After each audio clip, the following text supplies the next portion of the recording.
नमस्कार दोस्तों, आज के इस वीडियो में हम जानेंगे कि श्रमिक डायरी अर्थात मजदूर डायरी से मिलने वाली विभिन्न योजनाओं के लाभ कब हम कैसे प्राप्त कर सकते हैं। इससे संबंधित संपूर्ण जानकारी आपको इस वीडियो में प्रदान कर दी जाएगी। तो आइए इस वीडियो की शुरुआत करते हैं। सबसे पहले शिक्षा एवं कौशल श्रमिक योजना की बात करें तो इसमें शर्तें और पात्रता इस प्रकार है। अधिकतम 2 संतानों को लाभ मिलेगा। मान्यता प्राप्त शिक्षण संस्थान एवं कॉलेज विश्वविद्यालय से कक्षा 6 से स्नातकोत्तर तक की कक्षाओं के लिए लाभ दिया जाता है। अंतिम वर्ष की परीक्षा पास करना अनिवार्य है। आवेदन ऑनलाइन और ऑफलाइन दोनों प्रकार से किए जा सकते हैं।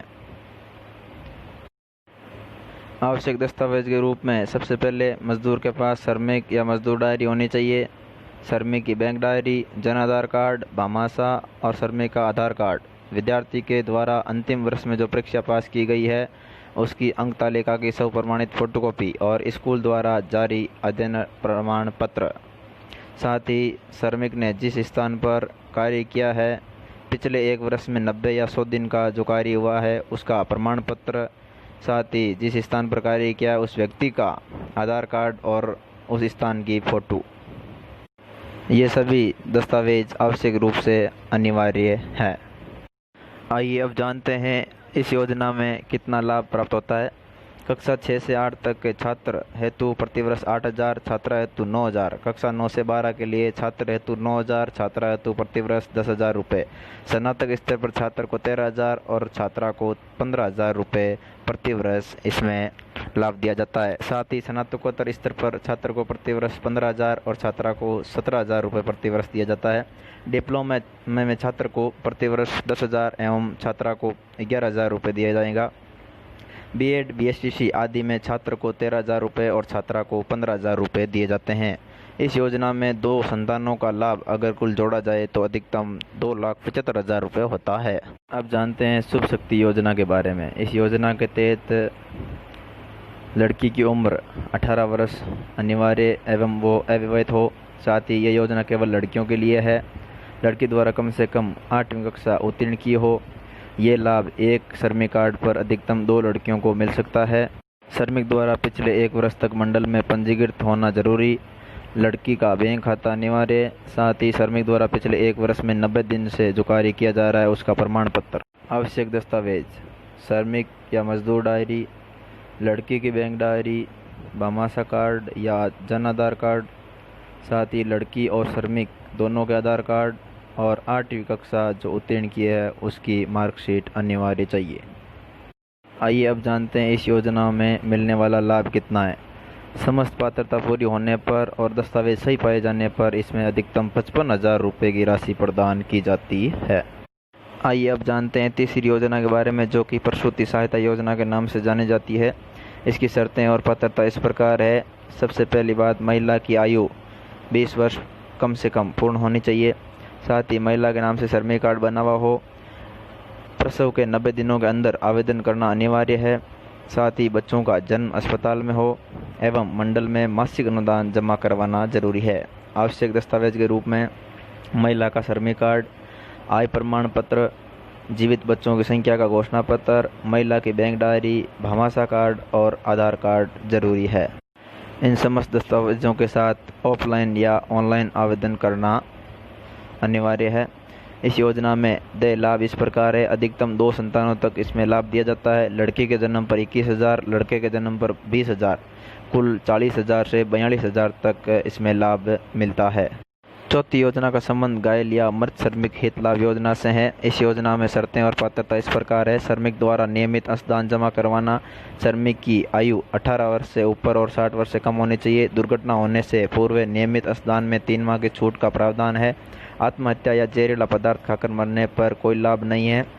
आवश्यक दस्तावेज के रूप में श्रमिक की डायरी, मृत्यु की दशा में आश्रित पति पत्नी, पुत्र पुत्री जो भी नामित है उनकी बैंक डायरी, श्रमिक के घायल होने पर अपंगता की दशा में श्रमिक की बैंक डायरी।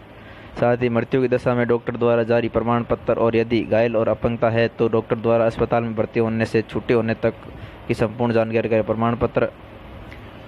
योजना में देय लाभ इस प्रकार है। श्रमिक की मृत्यु की दशा में आश्रित को 5 लाख रुपए, श्रमिक की पूर्ण अपंगता के आधार पर 3 लाख रुपए का अनुदान, श्रमिक की अपूर्ण अपंगता पर 1 लाख और गंभीर घायल होने पर 20,000 रुपये का अनुदान दिया जाता है। साथ ही साधारण घायल होने की दशा में 5,000 रुपये का अनुदान दिया जाता है। कम से कम इसके लिए अस्पताल में 5 दिन भर्ती रहने का प्रमाण पत्र होना चाहिए। इस योजना का लाभ तभी मिलेगा जब श्रमिक की दुर्घटना या तो कार्यस्थल पर हुई हो या कार्य के लिए आते जाते समय हुई हो। अगर सामान्य दुर्घटना में मृत्यु होती है तो उसके लिए 75,000 रुपये का लाभ सरकार द्वारा दिया जाता है। इस योजना का फॉर्म केवल ऑफलाइन ही स्वीकार किया जाता है, ऑनलाइन स्वीकार नहीं है। आइए अब जानते हैं 5वीं योजना के बारे में, जो कि निर्माण श्रमिक एवं सुलभ आवास योजना से संबंधित है। इस योजना के लिए पात्रता एवं शर्तें इस प्रकार है। सबसे पहले श्रमिक द्वारा अंशदान जमा करवाना अनिवार्य है। नियमित तौर पर भूमि पर मालिकाना हक, मुख्यमंत्री आवास योजना या प्रधानमंत्री आवास योजना की शर्तें पूरी करना जरूरी। श्रमिक कार्ड से प्राप्त सहायता के बाद अन्य आवास योजनाओं में लाभ नहीं लिया जा सकता। साथ ही इस आवास योजना में जीवन में एक बार ही लाभ लिया जा सकता है और आवास बनने के बाद में 10 वर्ष तक इस आवास का बेचान नहीं होगा। आवश्यक दस्तावेज के रूप में श्रमिक डायरी, बैंक डायरी और आधार कार्ड की स्वप्रमाणित फोटोकॉपी, जन आधार कार्ड या भामाशाह कार्ड की स्वप्रमाणित फोटोकॉपी, बीपीएल, SC/ST, विशेष योग्यजन, पालनहार परिवार या अन्य श्रेणियों से संबंधित प्रमाण पत्र, वार्षिक आय प्रमाण पत्र की स्वप्रमाणित फोटोकॉपी, भूखंड का मालिकाना हक प्रमाण पत्र, जिस भूखंड पर आवास बनाना चाहते हैं उस पर राजस्व अधिकारी द्वारा जारी किया गया प्रमाण पत्र जिसमें यह लिखा हो कि यह भूमि विवादित नहीं है। इस योजना में देय लाभ इस प्रकार है। अधिकतम 1.5 लाख रुपए तक लाभ दिया जाता है। इसमें भी वरीयता क्रम होता है। सबसे पहले BPL परिवारों को लाभ दिया जाता है, फिर SC/ST परिवार, फिर विशेष योग्यजन परिवार, उसके बाद में केवल 2 पुत्रियों वाले परिवार, उसके बाद में पालनहार परिवार और अंत में OBC एवं जनरल श्रेणी के परिवार। वरीयता क्रम से तात्पर्य यह है कि अगर ऊपर वाले जो BPL परिवार या SC/ST के पर्याप्त मात्रा में आवेदन नहीं आते हैं तो OBC और जनरल श्रेणी के लाभार्थियों को लाभ दिया जाएगा। ये सभी फार्म ऑनलाइन, ऑफलाइन और आप अपने मोबाइल से घर बैठे SSO ID के माध्यम से भी भर सकते हैं। ऑफलाइन आवेदन भरने के लिए आपको सर्वप्रथम योजना फॉर्म निकालना पड़ेगा, जिसका लिंक आपको डिस्क्रिप्शन में दे दिया जाएगा। साथ ही ऑफलाइन फॉर्म LDMS विभाग आपके जिला कार्यालय में जमा होगा। ऑनलाइन फॉर्म आप ई-मित्र की सहायता से भर सकते हैं और अपने मोबाइल से SSO ID के माध्यम से भी भर सकते हैं। इन योजनाओं में से जो आपको 4 नंबर योजना बताई गई थी, मृत या घायल श्रमिक देय लाभ योजना, उसका फॉर्म केवल और केवल ऑफलाइन तौर पर ही भरा जाएगा। साथ ही इन योजनाओं की संपूर्ण जानकारी जो इसमें देय लाभ दिया गया है, क्या योग्यता, क्या पात्रता है, इनकी समस्त जानकारी के लिए डिस्क्रिप्शन में एक लिंक दिया गया है, जिसको आप क्लिक करके इन समस्त योजनाओं की PDF डाउनलोड कर सकते हैं और संपूर्ण योजनाओं को विस्तार पूर्वक पढ़ने के बाद में ही आवेदन करें।